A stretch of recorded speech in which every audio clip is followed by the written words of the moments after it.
Chapter 1, Historical Background. The Britishers come to India in 1608 as traders in the form of the East India Company, which had the exclusive right of trading in India under a charter granted by Queen Elizabeth in 1600. In 1765, the company, which till then had purely trading functions, obtained the Diwani rights over revenue and civil justice of Bengal, Bihar, and Orissa. This started its career as a territorial power in 1858. In the wake of the Sepoy Mutiny, the British Crown assumed direct responsibility of the governance of India. This rule continued until India was granted independence on August 15, 1947. With independence come the need for a constitution. Hence, a constituent assembly was formed for this purpose in 1946, and on January 26, 1950, the constitution came into being. However, various features of the Indian constitutions and polity have their roots in British rule. There were certain events in the British rule that laid down the legal framework for the organization and functioning of government and administration in British India. These events have greatly influenced our constitution and polity. They are explained hence in a chronological order under two major headings: the Company Rule 1773 to 1858, the Crown Rule 1858 to 1947. The Company Rule 1773 to 1858, Regulating Act of 1773. This act was of great constitutional importance as it was a first step taken by the British government to control and regulate the affairs of the East India Company in India. B. It recognized for the first time the political and administrative functions of the company. And C. It laid the functions of central administration in India. The features of this act were as follows: it designated the Governor of Bengal as the Governor General of Bengal and created an exclusive council of 4 members to assist him. The first such Governor General was Lord Warren Hastings. It made the governors of Bombay and Madras presidencies subordinate the Governor General of Bengal, unlike earlier when the three presidencies were independent of the another. It provided for the establishment of Supreme Court of Calcutta 1774, comprising one Chief Justice and 3 other judges. It prohibited the servants of the company from engaging in any private trade or accepting presents or bribes from the natives. It strengthened the control of the British government over the company by requiring the Court of Directors, governing body of the company, to report on its revenue, civil and military affairs in India. Amending Act 1781 in a bid to rectify two defects of the Regulating Act of 1773, the British Parliament passed the Amending Act of 1781, also known as the Act of Settlement. The features of this act were as follows: it exempted the Governor General and the Council from the jurisdiction of the Supreme Court for the acts carried out by them in their official capacity. Similarly, it also exempted the servants of the company from the jurisdictions of the Supreme Court for their official actions. It excluded the revenue matters and the matters arising in the collection of revenue from the jurisdiction of the Supreme Court. It provided that the Supreme Court was to have jurisdiction over all the inhabitants of Calcutta. It also required the court to administer the personal law of the defendants, i.e., Hindus were to be tried according to the Hindu law and Muslims were to be tried according to the Mohammedan law. It laid down that the appeals from the provincial courts could be taken to the Governor General in Council and not to the Supreme Court. It empowered the Governor General in Council to frame regulations for the provincial courts and councils. Pitt's India Act 1784. The next important act was Pitt's India Act of 1784. The features of this act were as follows. It distinguished between the commercial and political functions of the company. It allowed the court of directors to manage the commercial affairs but created a new body called the Board of Control to manage the political affairs. Thus, it established a system of double government. It empowered the Board of Control to supervise and direct all operations of the civil and military government or revenues of the British possessions in India. Thus, the act was significant for two reasons. First, the company's territories in India were for the first time called the British possessions in India, and second, the British government was given the supreme control over company's affairs and its administration in India. Act of 1786. In 1786, Lord Cornwallis was appointed as the Governor General of Bengal. He placed two demands to accept that posts, viz. First, he should be given power to be override the decision of his council in special cases. 2. He would also be a commander-in-chief. Accordingly, the Act of 1786 was enacted to make both the provisions. Charter Act 1793. The features of this act were as follows. It extended the overriding power given to Lord Cornwallis over his council to all future Governor General and Governors of Presidencies. It gave the Governor General more powers and control over the governments of the subordinate presidencies of Bombay and Madras. It extended the trade monopoly of the company in India for a period of another 20 years. It provided that the commander-in-chief was not to be a member of the Governor-General's Council unless he was so appointed. It laid down that the member of the Board of Control and their staff were henceforth to be paid out of the Indian revenues. Charter Act 1813. The features of the act were as follows. It abolished the trade monopoly of the company in India. The Indian trade was thrown open to all British merchants. However, it continued to the monopoly of the company over trade in tea and trade with China. It asserted the sovereignty of British Crown over company's territories in India. It allowed the Christian missionaries to come to India for the purpose of enlightening the people. It provided for the spread of Western education among the inhabitants of the British territories in India.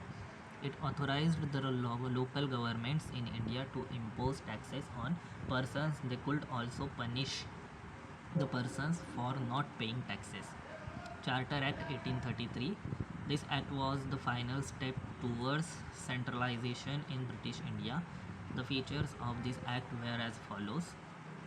First, it made the Governor General of Bengal as the Governor General of India and vested in him all civil and military powers.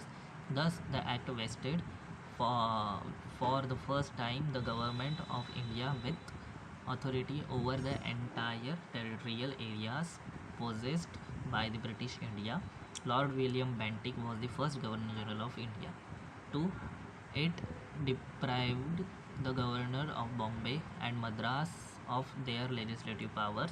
The Governor General of India was given exclusive legislative powers for the entirely of British India.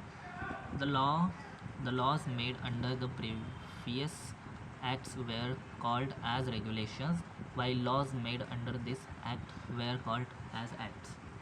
It ended the activities of the East India Company as a commercial body, which became a purely administrative body. It provided that the company's territories in India were held by the interest for His Majesty, his heirs and successors.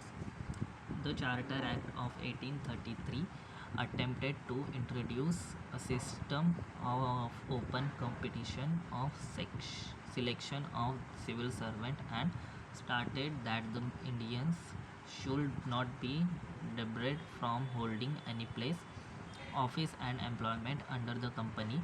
However, these provisions was na- neglected after position from the Court of Directors. Charter Act 1853. This was the last of the series of Charter Acts passed by the British Parliament between 1793 to 1853. It was a significant constitutional landmark. The features of this act were as follows. It separated for the first time the legislative and executive functions of the Governor General's Council. It provided for the additional of 6 new members called Legislative Councillors to the Council. In other words, it established a separate Governor General's Legislative Council, which come to be known as the Indian Central Legislative Council.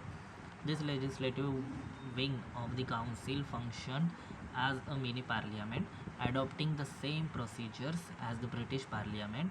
Thus legislation for the first time was treated as a special function of the government, requiring special machineries and special process. It introduced an open competition system of selection and recruitment of civil servants. The covenanted civil service was thus thrown open to the Indians also. Accordingly, the Macaulay Committee, the Committee on the Indian Civil Service, was appointed in 1854. It extended the company's rule and allowed it to retain the possession of Indian territories on thus for the British Crown, but it did not specify any particular period. Unlike the previous charters, this was a clear indication that the company's rule could be terminated at any time the parliament liked. It introduced for the first time local representation in the Indian Central Legislative Council. Of the 6 new legislative members of the Governor General's Council, 4 members were appointed by the local provisional governments of Madras, Bombay, Bengal, and Agra. The Crown Rule 1858 to 1947. Government of India Act 1858. This significant act was enacted in the wake of the revolt of 1857, also known as the First War of Independence or the Sepoy Mutiny. The act, known as the Act of the Good Government of India, abolished the East India Company and transferred the power of government, territories and revenues to the British Crown. The features of this act were as follows. It provided that India henceforth was to be governed by and in the name of Her Majesty. It changed the designation of the Governor General of India to that of Viceroy of India. The Viceroy was the direct representative of British Crown in India. Lord Canning thus became the first Viceroy in India. It ended the system of double government by abolishing the Board of Control at Court of Directors. It created a new office, Secretary of State for India, vested with company authority and control over Indian administration. The Secretary of State was a member of the British Cabinet and was responsible ultimately to the British Parliament. It established a 15-member council of India to assist the Secretary of State for India. The council was an advisory body. The Secretary of State was made the chairman of the council. It constituted the Secretary of State in council as a body corporate capable of suing and being sued in India and in England. It must be noted here that the Act in no substantial way altered the system of government that prevailed in India, but confined itself to the improvement of the machinery by which the Indian government was to be superintended and controlled in England. Indian Council Act 1861. After the Great Revolt of 1857, the British government felt the necessity of seeking cooperation of the Indians in the administration of their country. In pursuance of this policy of association, three acts were enacted by the British Parliament in 1861, 1892, and 1909. The Indian Council Act of 1861 is an important landmark in the constitutional and political history of India. The features of this act were as follows. It made a beginning of the representative institutions by associating Indians with the law-making process. It thus provided that the Viceroy should nominate some Indians as non-official members of his expanded council. In 1862, Lord Canning, the then Viceroy, nominated three Indians to his legislative council: the Raja of Banaras, the Maharaja of Patiala, and Sir Dinkar Rao. It initiated the process of decentralization by restoring the legislative powers to the Bombay and Madras presidencies. It thus reversed the centralizing tendency that started from the Regulating Act of 1773 and reached its climax under the Charter Act of 1833. This policy of legislative devolution resulted in the grant of almost complete internal autonomy to the provinces in 1937. It also provided for the establishment of new legislative councils for Bengal, northwestern provinces, and Punjab, which were established in 1862, 1886, and 1897 respectively. It empowered the Viceroy to make rules and orders for the more convenient transaction of business in the council. It also gave a recognition to the portfolio system introduced by Lord Canning in 1859. Under this, a member of the Viceroy's Council was made in charge of one or more dependents of the government and was authorized to issue final orders on behalf of the Council on matters of his departments. It empowered the Viceroy to issue ordinance without the concurrence of the Legislative Council during an emergency. The life of such an ordinance was 6 months. Indian Council Act 1892. The features of this act were as follows. It increased the number of additional non-official members in the central and provisional legislative councils but maintained the official majority in them. It increased the functions of legislative councils and gave them the power of discussing the budget and addressing questions to the executive. It provided for the nomination of some non-official members of a central legislative council by the Viceroy on the recommendation of the provincial legislative councils and the Bengal Chamber of the Commerce, and B, that of the provincial legislative council by the governors on the recommendation of the district boards, municipalities, universities, trade associations, zamindars, and chambers. The act made a limited and indirect provision for the use of election in filling up some of the non-official seats both in the central and provisional legislative councils. The word election was, however, not used in the act. The process was described as nomination made on the recommendation of certain bodies. Indian Council Act 1909. This act is also known as the Morley-Minto Reforms. Lord Morley was the Secretary of the State for India, and Lord Minto was the then Viceroy of India. The features of this act were as follows. It considerably increased the size of the Legislative Council, both central and provisional. The number of members in the Central Legislative Council was raised from 16 to 60. The number of members in provisional legislative councils was not uniform. It retained official majority in the Central Legislative Council but allowed the provincial legislative councils to have non-official majority. It enlarged the deliberative functions of the legislative councils at both levels. For example, members were allowed to ask supplementary questions, move resolutions on the budget, and so on. It provided for the first time for the association of Indians with the executive councils of the Viceroy and governors. Satyendra Prasad Sinha became the first Indian to join the Viceroy's Executive Council. He was appointed as the law member. It introduced a system of communal representation of Muslim by accepting the concept of separate electorate. Under this, the Muslim members were to be elected only by Muslim voters.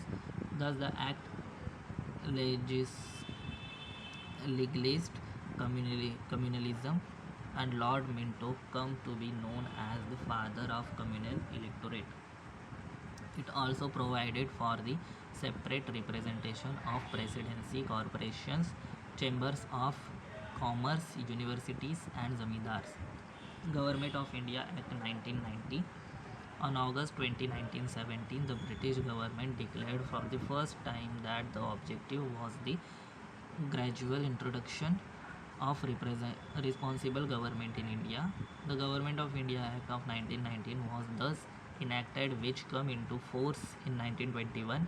This act is also known as Montagu-Chelmsford reforms. Montagu was the secretary for India, and Lord Chelmsford was the Viceroy of India. The features of this act were as follows. It provided for the classification of all the subjects of administration into two categories, namely the central subjects and the provisional subjects. This classification was done by the devolution rules framed under the Act.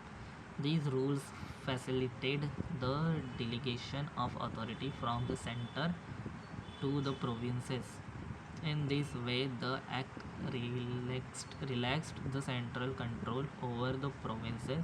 The central and provincial legislature were authorized to make laws on their respective list of subjects. However, the structure of government continued to be centralized and unitary.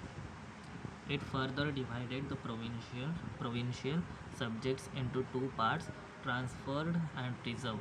The transferred subjects included public health, education, local self-government, agriculture, etc., while the reserved subjects including police, administration of justice, prisons, land revenue, finance, etc.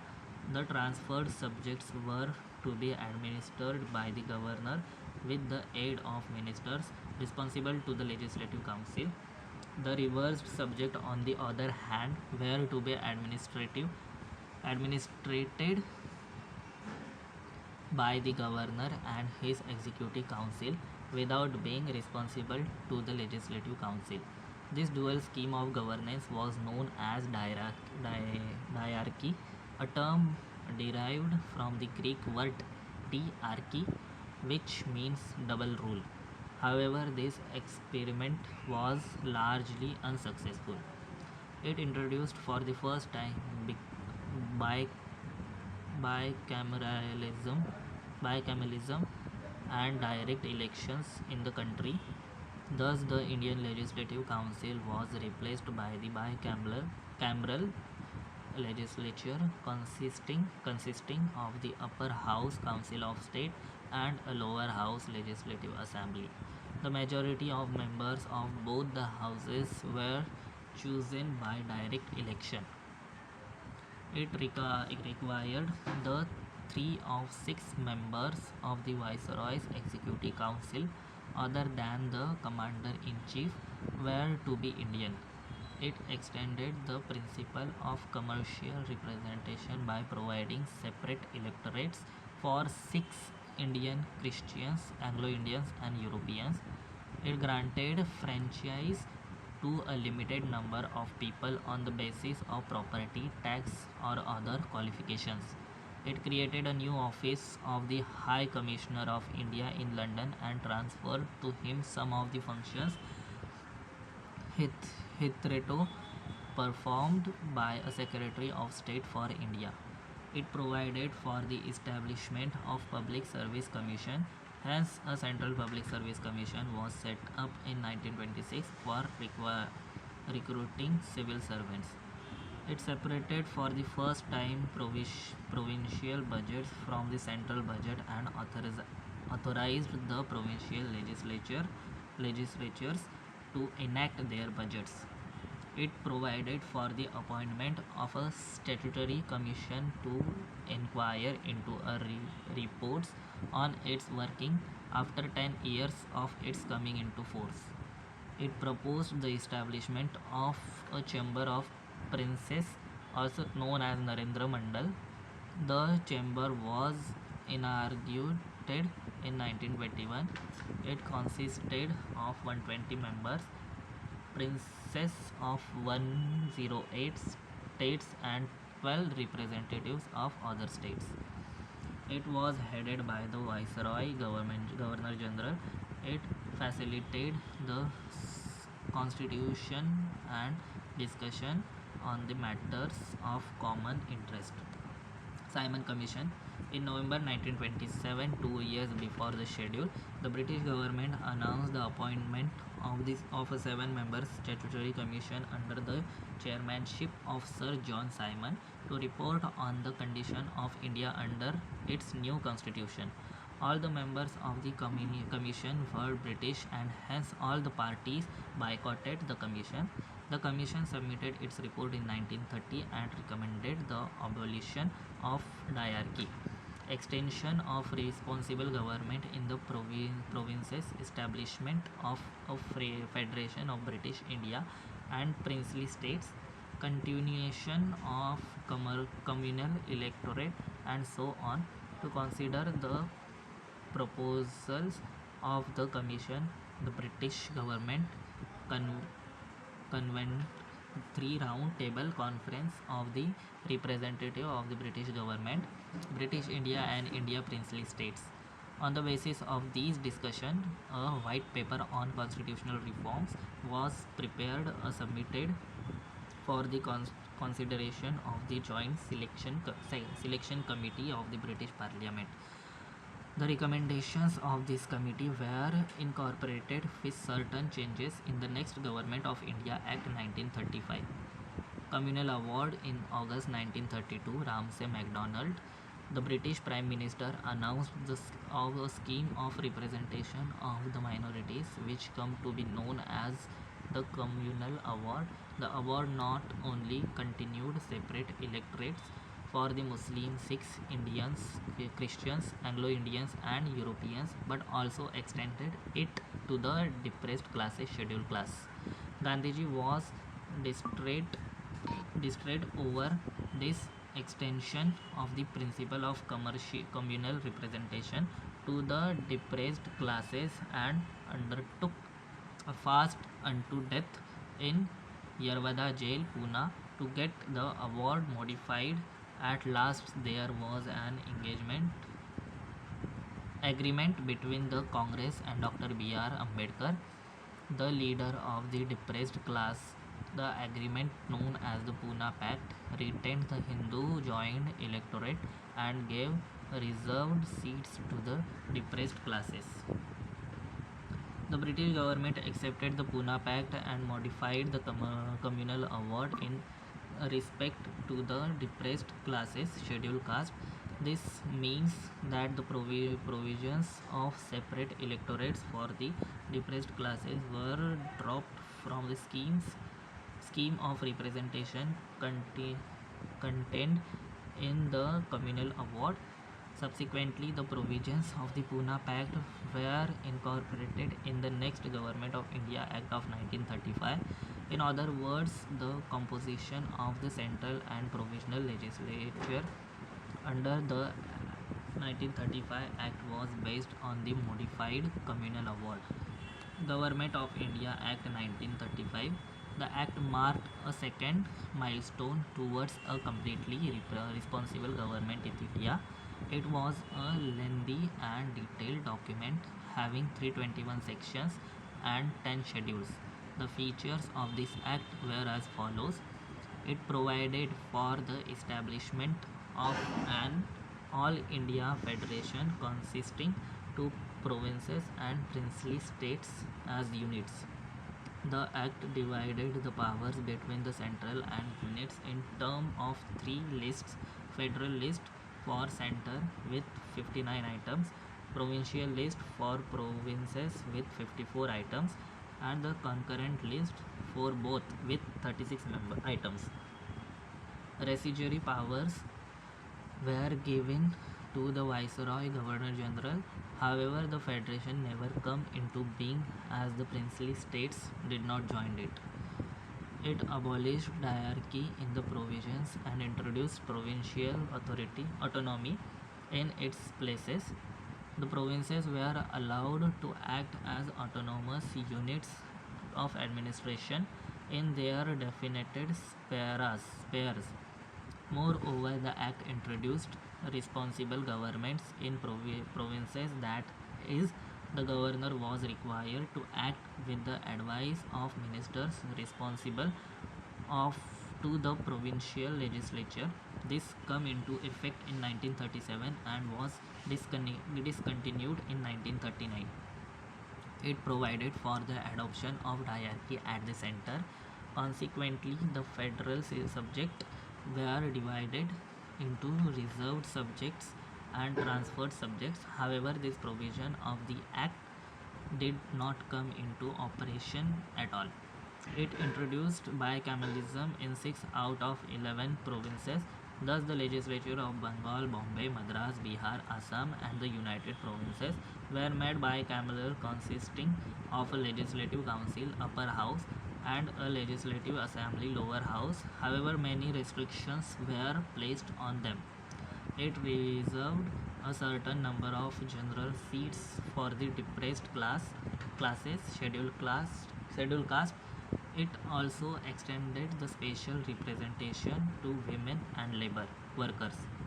It abolished the Council of India established by the Government of India Act of 1858. The Secretary of State for India was provided with the term of advisors. It extended franchise. About 14% of the total population got the voting right. It provided for the establishment of Reserve Bank of India, controlled the currency and credit of the country. It provided for the establishment of not only a federal public service commission but also a provincial public service commission and joint public service commission for 2 or more provinces. It provided for the establishment of a federal court which was set up in 1937. It separated Burma, now Myanmar, from India. It created 2 new provinces of Orissa and Sindh. It provided for safeguards to protect the interest of minorities. It provided for the establishment of a federal railway authority to look after the administration of railways. It provided for the appointment of an Auditor General of India to audit the accounts of the Federation and the provinces. Indian Independence Act of 1947. On February 20, 1947, the British Prime Minister Clement Attlee declared that the British rule in India would end by June 30, 1948, after which the power would be transferred to responsible Indian hands. This announcement was followed by the agitation by the Muslim League admin demanding partition of the country. Again, on June 3, 1947, the British government made it clear that the constitution framed by the Constituent Assembly of India, formed in 1947, cannot apply to those parts of the country which were unwilling to accept it. On the same day, June 3, 1947, Lord Mountbatten, the Viceroy of India, put forth the partition plan known as the Mountbatten Plan. The plan was accepted by the Congress and the Muslim League. Immediate effect was given to the plan by enacting the Indian Independence Act 1947. The features of this act were as follows. It ended the British rule in India and declared as India as an independent state from August 15, 1947. It provided for the partition of India and creation of 2 independent dominions of India and Pakistan with the right to succeed from the British Commonwealth. It abolished the office of Viceroy and provided for each dominion a Governor General who was to be appointed by the British King on the advice of the Dominion Cabinet. His Majesty's government in Britain was to have no responsibility with respect to the government of India or Pakistan. It empowered the Constituent Assembly of the two dominions to frame and adopt any constitution for their respective nations and to repeal any act of British Parliament, including the Independence Act itself. It empowered the Constituent Assembly of both dominions to legislate for their respective territories till the new constitutions were drafted and enforced. No act of British Parliament passed after August 15, 1947 was to extend it to either of new dominions unless it was extended thereto by the law of the legislature of the dominion. It abolished the office of the Secretary of State for India and transferred his function to the Secretary of State for Commonwealth Affairs. It proclaimed the lapse of British paramountcy over the Indian princely states and treaty relations with tribal areas from August 15, 1947. It granted freedom to the Indian princely states either to join the Dominion of India or Dominion of Pakistan or to remain independent. It provided for the governance of each of the dominions and the provinces by the Government of India Act 1935. Till the new constitutions were framed, the dominions were, however, authorized to make modifications in the act. It deprived the British monarch of his right to vote bills or ask for reservation of certain bills for his approval, but this right was reserved for the Governor General. The Governor General would have full power to assent to any bill in the name of His Majesty. It designated the Governor General of India and the provincial governors as constitutional nominal heads of the states. They were made to act on the advice of the respective Council of Ministers in all matters. It dropped the title of Emperor of India from the royal titles of the King of England. It discontinued the appointment to civil servant and reservation of post by the Secretary of State for India. The members of the civil services appointed before August 15, 1947 would continue to enjoy all benefits that they were entitled to till that time. At the stroke of midnight of 15 August 1947, the British rule come to an end and power was transferred to the two new independent dominions of India and Pakistan. Lord Mountbatten became the first Governor General of the new Dominion of India. He saw in Jawaharlal Nehru as the first Prime Minister of independent India. The Constituent Assembly of India, formed in 1947, became the Parliament of the Indian Dominion. The members of both the interim government 1946 and the first cabinet of independent India 1947 are mentioned in tables 1.1 and 1.2 respectively. Interim government.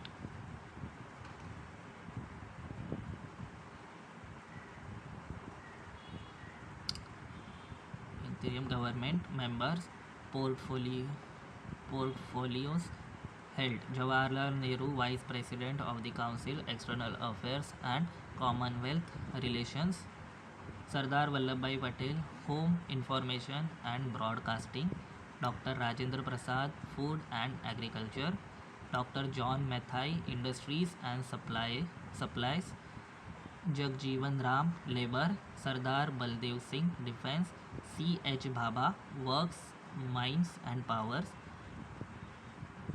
Liaquat Ali Khan, Finance; Abdur Rab Nistar, Post and Air; Asaf Ali, Railways and Transport; C. Rajagopalachari, Education and Arts; Chaudharigar, Commerce; Ghaznafar Ali Khan, Health; Jogendra Nath Mandal, Law.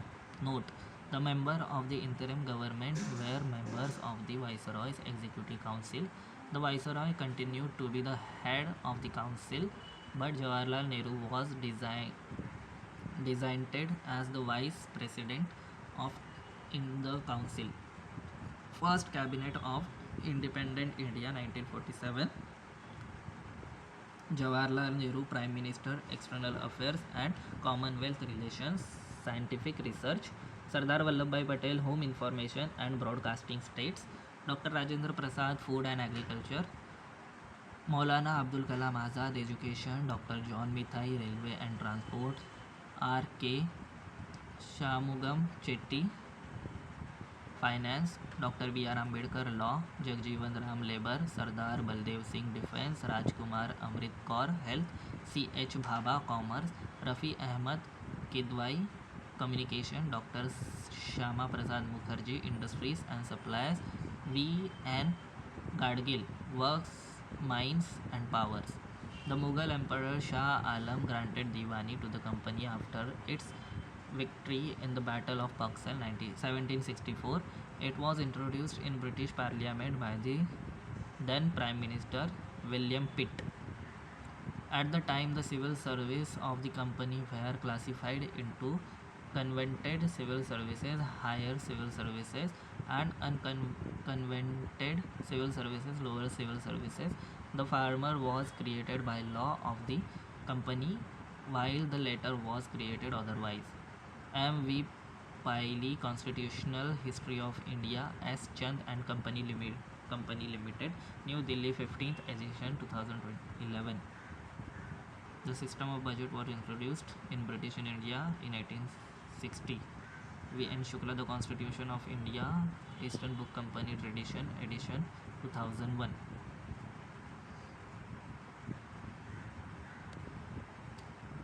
The boundaries between the two dominions were determined a boundary commission headed by Redcliffe. Pakistan includes the provinces of West Punjab, Sindh, Balochistan, East Bengal, Northwest Frontier Province, and the district of Sylhet in Assam. The referendum in Northwestern Frontier Provinces and Sylhet was in favor of Pakistan. Thank you.